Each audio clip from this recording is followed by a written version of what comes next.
দেরাদুন থেকে আজকে আমরা মালদেবতার দিকে রওনা দিচ্ছি। Good morning. কাল দেরাদুনে ঢুকেই আমরা বন্ধুর সঙ্গে দেখা করতে তার বাড়িতে এসে গেছিলাম এবং আজ সকালে স্নান টান করে ব্রেকফাস্ট সেরে এবারে আমরা এগিয়ে যাচ্ছি দেরাদুনের যেটা আমাদের প্রপার ডেস্টিনেশন ছিল মালদেবতা, সেখানে যাচ্ছি। গিয়ে সেখানে ক্যাম্পিং সব হবে, নদীর ধারের একটা জায়গা খুব সুন্দর। সেখান থেকে আমরা শুরু করবো আবার দিনটা। বেরোনোর আগে গাড়িও একটু রেডি করা হচ্ছে। খুব সুন্দর একটা জায়গাতে আমরা ছিলাম, গাছের তলায় গাড়ি ছিল বলে তো একটু ফুল টুল সব পড়েই আছে, সেই জন্য সব রেডি করে এবার আমরা বেরোচ্ছি। আর বিকেল থেকে আমাদের খুব ভালো সময় কেটেছে, বন্ধুর সঙ্গে দেখা হলে যেরকম হয় আর কি। তো হাসি ঠাট্টা খাওয়া দাওয়া খুব ভালো সময় কেটেছে। তো আজকে বেশ ভালো করে ঘুমিয়ে টুমিয়ে সকাল থেকে ফ্রেশ হয়ে এবার আমাদের জার্নি শুরু করছি। Maldevta picnic point. তো journey Sorry, I didn't understand. Maldevta picnic spot. পাখির ডাকে শুরু হচ্ছে আমাদের সকাল। তো শুরু করছি আমাদের অ্যামেজিং জার্নি উইথ গঙ্গা মাইয়া। হর হর গঙ্গে, হর হর মহাদেব। দেরাদুন শহরের মধ্যে দিয়ে আবার আমরা যাচ্ছি, গিয়ে তারপর হাইওয়েতে উঠবো টুয়ার্ডস মালদেবতা, আমাদের ডেস্টিনেশন। ব্রিটিশদের তৈরি করা ঘন্টাঘর, ক্লক টাওয়ার।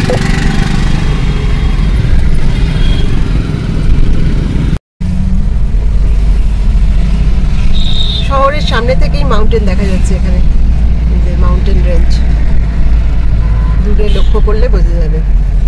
আমাদের নেক্সট ডেস্টিনেশন হচ্ছে মালদেবতা, আর এখান থেকে দেখাচ্ছে 25 মিনিট 12 কিলোমিটার দূরে শহর থেকে।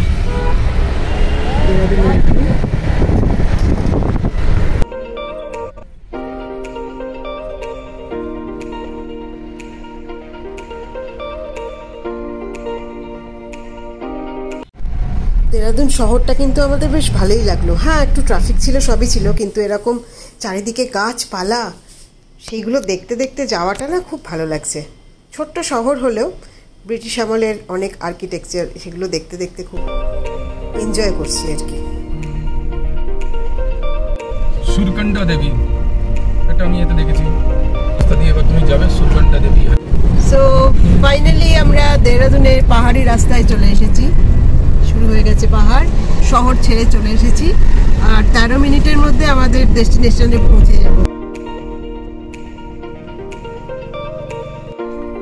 আমরা মালদেবতার প্রায় কাছাকাছি এসে গেছি। অ্যাকচুয়ালি মালদেবতা হচ্ছে দেরাদুনের একটা ভিলেজ, এমনই একটা ভিলেজ যেটা হচ্ছে পিকনিক স্পট। আর এখানে মানে প্রকৃতির প্রাচুর্য, টুরিস্টরা এসে এখানে বিশ্রাম নিতে পারে। একটা তার নদী বয়ে যাচ্ছে, নদীর ধারে পিকনিক করা যেতে পারে, তার সঙ্গে ক্যাম্পিংও চাইলে করতে পারেন, নদীতে সাঁতার জানলে সুইমিংও করতে পারেন। সব কিছুর পরেও একটা জিনিস আমাদেরকে বাধা দিচ্ছিল, সেটা হচ্ছে ওয়েদার। এত গরম যে এখানে ক্যাম্পিং তো ভুলেই যাও। और ये रास्ता कहाँ जा रहा है आगे? ये उनियाल गांव से उधर सुरकंडा माता की तरफ चला जाएगा। सुरकंडा माता यहीं पे मतलब आगे एंड 70 किलोमीटर दूर है। अच्छा। और ये जो मालदेवता सारे घूमने आते हैं, ये क्या नीचे वो नदी किनारे जो है बस यही? माल देवता का मंदिर है क्या, बस छोटा सा। और वो कहाँ है? डाल दीजिए इस पे गूगल पे, हम भी नहीं गए। ओ अच्छा, ओके अच्छा अच्छा, ओके, थैंक यू सर।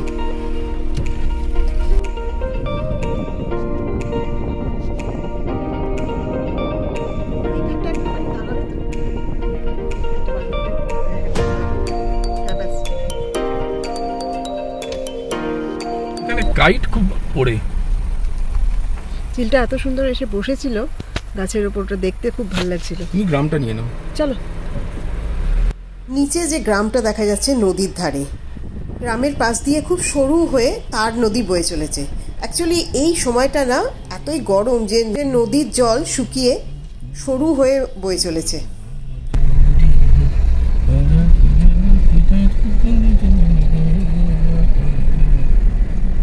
এসে গেছি সেই গ্রাম মালদেবতা। কাল থেকে আপনাদের বলে যাচ্ছি, অথচ এসে দেখি এই রকম সিন। চারিদিকে শুধু রুক্ষ, প্রচণ্ড গরম। মানে এখানে কার ক্যাম্পিং করবো কি করে, দেখেই তো কান্না পেয়ে যাচ্ছে। গাড়ি থেকে নেমে যে জায়গাটা দেখবো সেটাও ভালো লাগছে না, মানে এতটাই গরম। ওই গাড়ির থেকে বসেই যতটুকু পাহাড়ের ভিউ আছে একটু দেখে নিয়ে আমরা ভাবছি এখান থেকে আমরা চলেই যাব। খুব তাড়াতাড়ি ডিসিশন নিয়ে আমরা দেখলাম সহস্রধারা বলে একটা জায়গা আছে, সেটা খুব সুন্দর। তো এখান থেকে বেশি দূরেও না, প্রায় 10-20 মিনিটের মধ্যেই পৌঁছে যাব। সহস্রধারা 10 মিনিটের মধ্যেই পৌঁছে গেলাম এই জায়গাটা। খুব একটা দূরে ছিল না, দেহরাদুন থেকে 14 কিলোমিটার মতো দূরে আর কি। সহস্রধারা মানে 1000 ফোল্ড স্প্রিং, এটা একটা ঝর্ণা। তো এই ঝর্ণার থেরাপিউটিক গুণ আছে, কারণ এটা সালফার যুক্ত। স্ট্যালেকটাইট পাথরের ওপর দিয়ে এই ঝর্ণা বয়ে যাচ্ছে, সেই জন্য এটা সালফার যুক্ত। আর এটা স্কিন আর স্টমাকের জন্য কিন্তু খুব ভালো। দেখছেন সামনে যে এই টিউব নিয়ে চান করছে, এটা দেখে কিন্তু আমারও নামতে ইচ্ছে করছিল, কিন্তু খুব গরমও আর খুব ভিড় বলে এখানে আর নামলাম না। জায়গাটা সত্যিই খুব সুন্দর, মানে এরকম ধারার মধ্যে স্নান করতে পারলাম না বলে না একটু মনটাও খারাপ হয়ে গেল। কিন্তু এত ঘিঞ্জি, এত ট্যুরিস্ট, এর মধ্যে আর ইচ্ছেই করলো না। আমরা একটু শান্তির জায়গা খুঁজি, যেখানে প্রকৃতিকে শান্তভাবে আমরা উপভোগ করতে পারবো। যাবার আগে চারিদিকটা একটু ঘুরিয়ে দেখিয়ে দিই। এই চারিদিকে পাহাড়, পাহাড়ের গায়ে এই ধারা বা ঝর্ণা, এটা বলদি বলে একটা রিভার আছে, সেইটার থেকে তৈরি। আর বলদিটা হচ্ছে সং রিভারের একটা ট্রিবিউটারি। সহস্রধারা দেখে নিলাম, এখানে খুব ভিড় চারিদিকে, এত লোকজন হয়ে গেছে যে ভাল লাগছে না। তো ওই উদ্দেশ্য নিয়ে বেরোয়নি। আমাদের এই ট্রিপটা হচ্ছে নিতান্তই প্রাকৃতিক বা প্রকৃতিকে অনুভব করা। লোকজন বা ওই সব জায়গাগুলোতে খুব একটা ভাল লাগবে বলে, অন্তত আমার তো ভাল লাগেনি। আমি বলছি না খারাপ, বাট ভালো লাগেনি আমার। চারিদিকটা দেখে বোঝাই যাচ্ছে এত ভিড় চারিদিকে, শুধু হোটেলস, রেস্টুরেন্ট, হোমস্টেজ, এই সবই শুধু ভিড়। সেই জন্য আমরা এখান থেকে এবার চলে যাচ্ছি। আমরা সহস্রধারা থেকে বেরিয়ে এবার রওনা দিয়েছি রবার্স কেভ। পৌঁছানোর পরে দেখাবো। তো currently en route Robbers Cave. দেহরাদুনের সাইট সিইংগুলো কিন্তু খুব কাছে কাছে। প্রথমে মালদেবতা গেলাম, সেখানে তারপরে তো সহস্রধারা, তারপর আর এখন যাচ্ছি রবার্স কেভ। এই স্পট দেহরাদুনের থেকে 8 কিলোমিটার দূরে। চলুন এই কেভের হিস্ট্রিটা একটু বলে দিই। ব্রিটিশ আমলে যেসব চোর ডাকাতরা থাকতো, তারা কিন্তু এই কেভের মধ্যে লুকিয়ে থাকতো তাদের সম্পত্তি নিয়ে, এবং কেউ এখানে খুঁজে পেত না, কারণ এটা একটা বিশাল গভীর জঙ্গল, তার মধ্যে একটা কেভ। আর সেই কেভের মধ্যে আবার আছে জল। কেভের মধ্যে দিয়ে এরকম জল মানে সেখানে পোকামাকড়, সাপ টাপ সবই থাকবে, তো মানুষ তো এখানে যেতেই পারতো না। পার্কিংয়ে গাড়ি রেখে এখান থেকে আমাদের কিছুটা হাঁটতে হবে। দূরে দেখা যাচ্ছে কেভ। আমাদের জুতো খুলেই যেতে হচ্ছে, কারণ ওখানে কেভের মধ্যে না জল আছে, তো সেই জন্য আমরা এই যে জুতো খুলেই যেতে হচ্ছে। জুতোটা চেঞ্জ করে আমরা সবসময় একটা ওই চপ্পল ক্যারি করছি, যেখানে খুলতে হবে আর হাঁটতেও সুবিধা হয় সেখানে। তো সেইভাবে আমরা জুতো খুলে এবার এগিয়ে যাচ্ছি কেভের দিকে। চারিদিকে মনে হচ্ছে মেলা বসেছে, প্রচুর টুরিস্ট। আর এই সামনে হচ্ছে কেভের এন্ট্রান্স, আর এই সেই স্ট্রিম যেটা কেভের ভেতর দিয়ে ঢুকে গেছে। এন্ট্রান্স হচ্ছে এরকম, এই যে জল এখানে চটি পড়ে এর ভেতর দিয়ে এই কেভের ভেতরে, এই যে কেভের ভেতরটা ঢুকে যেতে হবে। এই হচ্ছে সেই কেভ। বাইরে থেকে দেখে তো বোঝাই যাচ্ছে না, এর ভেতর দিয়ে আমাদের যেতে হবে। তলায় জল, অনেক পাথর পড়ে আছে, সেখানে আস্তে আস্তে পা রেখে রেখে আমাদের এগিয়ে যেতে হবে কেভের মধ্যে। জায়গাটা খুব খুব সুন্দর, মানে চারিদিকে এই যে এসব ফুল টুল হয়ে মানে দারুণ লাগছে আর কি। চলুন এগিয়ে যাই। এই যে এরকম একটা গোপন জায়গা, যেখানে দুদিকেই পাহাড়, ভেতরে একটা কেভ। আর এখানে ব্রিটিশরা এখানে মানে কেউ ঢুকতে পারতো না, সেই জন্য রবার্সরা এখানে লুকিয়ে থাকতো। এই জলটায় পা দিতে কিন্তু দারুণ লাগছে, ঠান্ডা জল, শীতল জল, একদম খুব ভালো লাগছে। তার সঙ্গে দেখো এই যে রাবার জায়গাটা দেখেছে, এই যে ভেতর দিয়ে ঢুকে যাচ্ছে সব। আবার আমরা কেভের মধ্যে ঢুকে ছবি তুলব। জলের ওপর দিয়ে, কেভের মধ্যে অনেক জল, তো সেই জলের মধ্যে দিয়ে যেতে হচ্ছে এখন। পেছনটা একবার দেখিয়ে দিই। এই হচ্ছে রবার্স কেভ। এখানে ব্রিটিশ আমলে ডাকাতরা এখানে ঢুকে থাকতো, লুকিয়ে থাকতো আর কি, এই কেভের মধ্যে, যেখানে কারুকে খুঁজে পাওয়া যেত না। তাদের ধন সম্পত্তি লুট করে এখানে লুকিয়ে রাখতো। গুচ্ছু পানি মানে এই যে পাহাড়ের গর্ত থেকে আসছে বলে জলকে গুচ্ছু পানি বলে।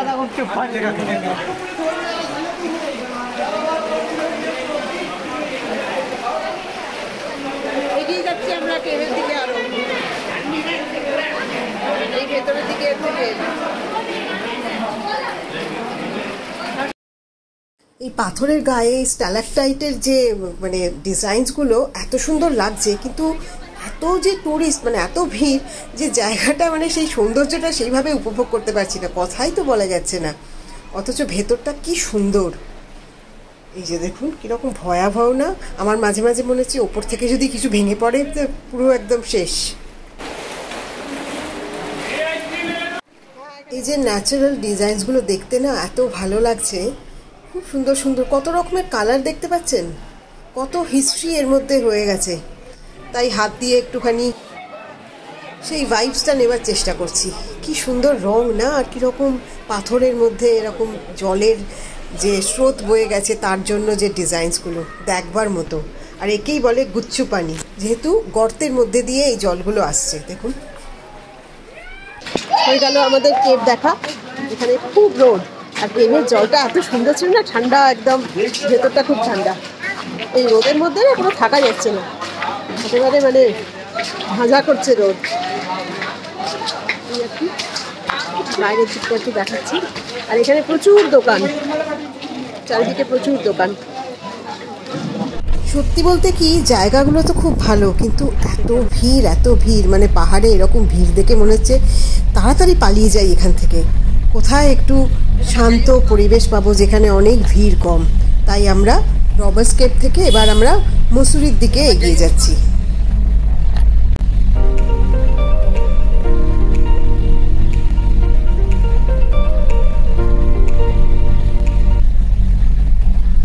এবার কিন্তু আমরা আস্তে আস্তে উপরের দিকে উঠছি।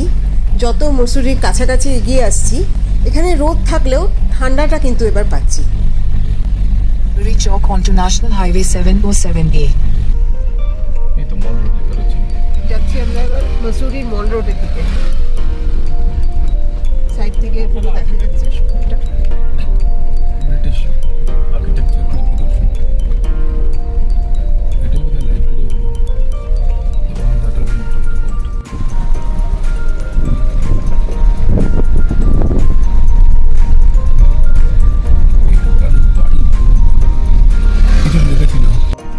কিছুটা দার্জিলিংয়ের মতো লাগছে, মানে এই মল রোড থেকে যেরকম নিচে নেমে যাওয়া যায়। তো মসুরিও খুব ছোট, এবং এই জায়গাটাতে কিন্তু খুব জ্যাম আছে। তো ডান দিকে যেটা দেখতে পাচ্ছেন সেখানে হচ্ছে শহরটা দেখা যাচ্ছে। কিছুটা ফিলিংস মানে দার্জিলিংয়ের মতো, তবে দার্জিলিং আরও ভালো।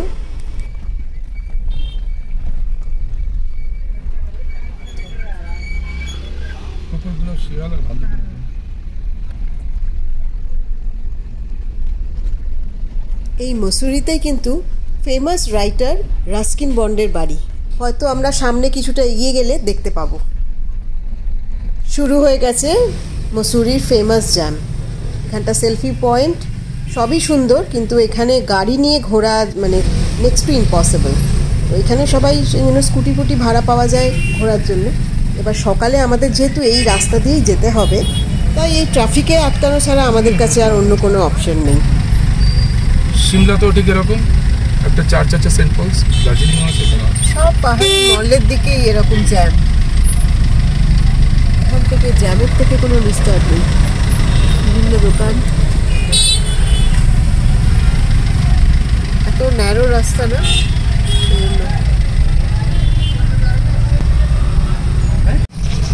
मसूरी ढूंढते गए भाई साहब, ये जितनी बार आना जानी नीचे से लगा रहेगा, हर बार देना पड़ेगा? जी, जाने पे सर बाहर आना फ्री है, वन टाइम। अच्छा अच्छा। अच्छा।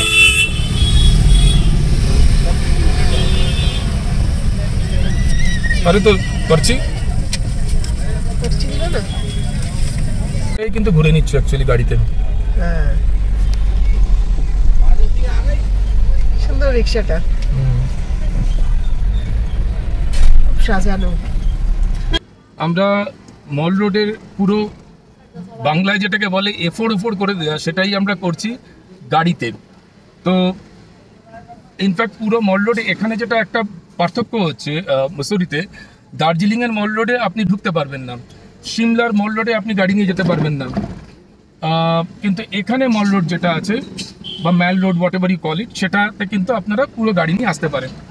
আর অফকোর্স ম্যাল রোড ঘিঞ্জি এবং অনেক বেশি এখানে ট্রাফিক, কিন্তু ওই আপনাকে সাবধানে দেখে শুনে চালাতে হবে, কারুর গায়ে লেগে যাতে না যায়, আর একটু ভালো driving skill. Apart from that, আমরা যেখানে থাকার প্ল্যান করেছি এখানে, সেটা হচ্ছে কিন্তু শ্রী দিগম্বর জৈন ধর্মশালা। হালাকি নামে সেটা ধর্মশালা, কিন্তু যেটা আমি দেখেছি ডিফারেন্ট ইউটিউব থ্রেডে, সেটাও কিন্তু আমরা চেক করেছি যে খুব ভালো অ্যাকোমোডেশন মলের ওপরই, in a very moderate range. তো সেটা আমরা চেক করে দেখবো অ্যাকচুয়ালি, কারণ হোটেল তো সব জায়গাতেই থাকছি, দেখি আমরা, কিন্তু যেটা একটু ইউনিক এবং তার সঙ্গে প্রবাবলি লোকের বাজেটের সঙ্গে প্রপারলি সেটা হতে পারে, তো সেই দিকটা নজর রেখে আমরা এই ধর্মশালাটাকে আজকে এক্সপ্লোর করার চেষ্টা করব, provided that we get accommodation there. আর এখানে ফার্স্ট কাম ফার্স্ট সার্ভ বেসিসে দেওয়া হয়, সেটুকু মোটামুটি আমি খোঁজখবর নিয়ে এসেছি। এটার কোনো কন্ট্যাক্ট নাম্বার আমার কাছে নেই, পেলে নিশ্চয়ই জানাবো আপনাদের। अच्छा मसूरी के मैल रोड पे हो, खतरनाक ट्रैफिक है सर। मसूरी बेकार जगह थोड़ी है।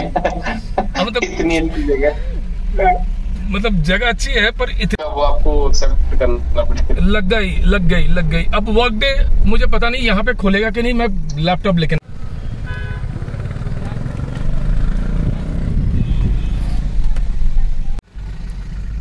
রাস্তাটা একবার দেখো, এরকম সরু, তার মধ্যে আবার নিচে নেমে যাচ্ছে, মানে এতটাই ঘিঞ্জি, ড্রাইভ করা কিন্তু খুবই ডিফিকাল্ট। সো ফ্রেন্ডস, এসে গেছি আমরা মসুরিতে। এই হচ্ছে ভিউ।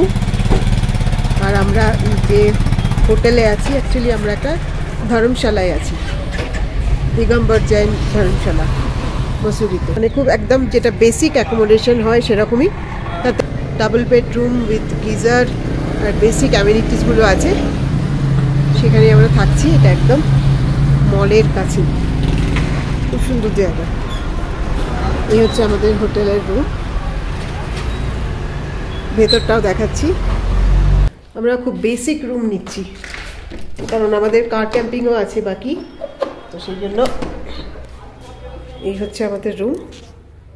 বেসিক অ্যামিনিটি সব আছে, গিজার আর অ্যাটাচ টয়লেট অ্যান্ড এভরিথিং, যেগুলো দরকার রেগুলার। আজকের অ্যাকোমোডেশন, আমরা এখানে হয়তো 2 দিন থাকবো। আর সবথেকে এই রুমের সবথেকে ভালো জিনিস হচ্ছে, খুলেই এখানে হচ্ছে ভিউ, মাউন্টেন ভিউ রুম, যে পাহাড়, আর বাইরে বেরিয়েই ব্যালকনি।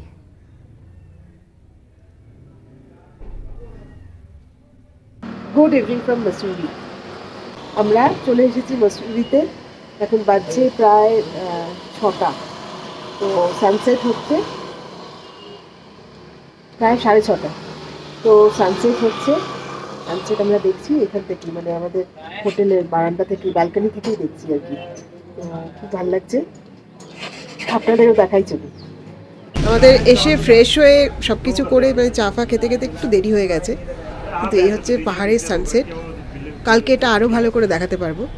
আর এই হচ্ছে মাউন্টেন রেঞ্জ চারদিকটা, আর ওই ওপরে একটু দেখা যাচ্ছে বরফের পাহাড়, উপরে একটু বরফের পাহাড় দেখা যাচ্ছে। এই যে, আমি বুঝতে পারছি না ক্যামেরা কতটা জাস্টিস করবে, বাট আমি এখান থেকে দেখতে পাচ্ছি।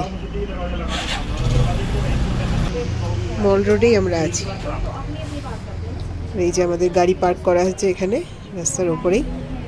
আর এখানে মলের ধারে ধারে এরকম চেয়ার আছে, যেখানে সবাই বসে একটু রেস্ট করতে পারে। সকালে যখন রোদ আসে তখনও এই চেয়ারগুলোতে বসতে কিন্তু দারুণ লাগে। বিকেলে একটু বেরিয়ে পড়েছি, রাস্তায় একটু ওয়াক করছি, খুব ভালো লাগছে। দেখুন, মসুরির মল রোডে। তো আমরা হেঁটে হেঁটে যাচ্ছি এবারে মল রোডে। আরও কিছু দেখাবো। পাহাড়ের গায়ে আলো জ্বলছে যেগুলো, সেগুলো কিন্তু দারুণ লাগছে বাড়িতে। এবার মানে আলো সন্ধে হয়ে যাচ্ছে বলে আলো জ্বলছে। ঠান্ডা এখানে, কিন্তু ভালোই ঠান্ডা। আমরা দুটো দুটো করে লেয়ারে জামা পরে আছি।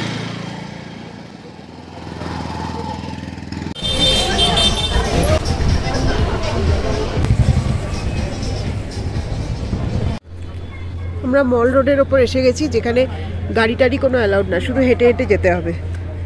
তো সেখানে আমরা চলে এসেছি। রাতের মুসৌরি।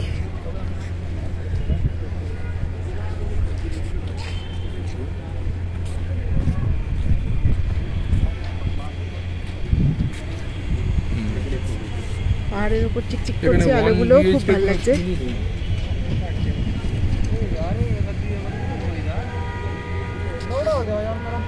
সন্ধ্যেবেলায় জন্য বেরিয়েছি যে একটু মুসৌরিটাকে দেখবার জন্য, খুব ভালো লাগছে। আর এখানে ঈদের চাঁদ দারুণ সুন্দর লাগছে, কিন্তু একেবারে মায়ানগরী, চারিদিকে শুধু আলোর মেলা। দেখতেই পাচ্ছেন আমরা একসঙ্গে মল রোডে ঘুরছি, আর সন্ধ্যেবেলাটা ঘুরতে খুব ভালো লাগছে। তবে এখানে কোনো গাড়ি ঘোড়া অ্যালাউড না, পায়ে হেঁটেই পুরোটা যেতে হবে, এবং প্রচুর চড়াই উতরাই আছে, প্রচুর চড়াই বেশি, উতরাই খুব একটা এখনো পর্যন্ত দেখিনি আমি। হবে যখন ফিরবো। বাকি দু একটা জিনিস এখানে নোটিস করেছি, মানে কম্পেয়ার টু দার্জিলিং, এটাও ভালো জায়গা অফকোর্স, বাট দার্জিলিং আমার জানি না কেন আমার পার্সোনালি একটু বেশি ভালো লেগেছে। And that is probably because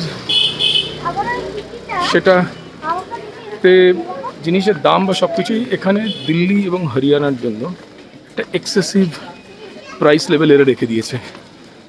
সামনে এই জায়গাটা না দারুণ লাগছে, চলুন দেখে আসি কি আছে। রাতের মুসৌরি কি সুন্দর লাগছে না? ওখানে কি আছে বলতো? This is Dehradun. হ্যাঁ, এটা নিচে whatever you can see, this is Dehradun. ওইখানে যেটা একদম দূরে যেটা আছে সেটা হচ্ছে দেহরাদুন। আর নিচে there are different villages and হ্যাঁ, মুসৌরির কাফি গাঁও ये सब है। ভিলেজ।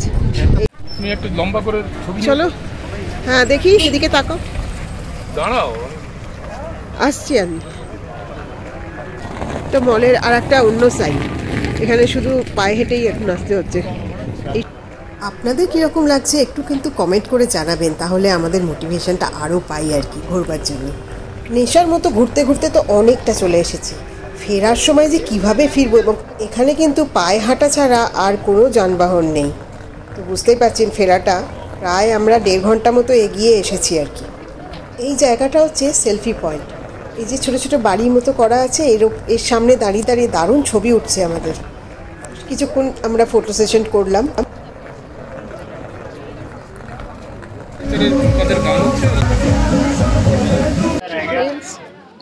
মসুরিতে ঘুরতে ঘুরতে, মলে ঘুরতে ঘুরতে এবার আমরা এখানে মোমো, রোল এসব খেয়ে, এই যে দেখছেন এখানে একটা রোলের দোকান আছে, এখানে বেশ ভালো খেতে। তো ওখানে ডিনার করে নিয়েছি, তারপরে আবার হাঁটতে হাঁটতে এগিয়ে যাব আমাদের হোটেলের দিকে। তো আজকে এখানে শেষ করি। ভিডিওটা ভালো লাগলে একটা লাইক, শেয়ার, কমেন্ট করবেন। আজকের মতো এখানেই, গুড নাইট। মসুরি থেকে আবার কালকে সকালে দেখা হচ্ছে, ঠিক আছে?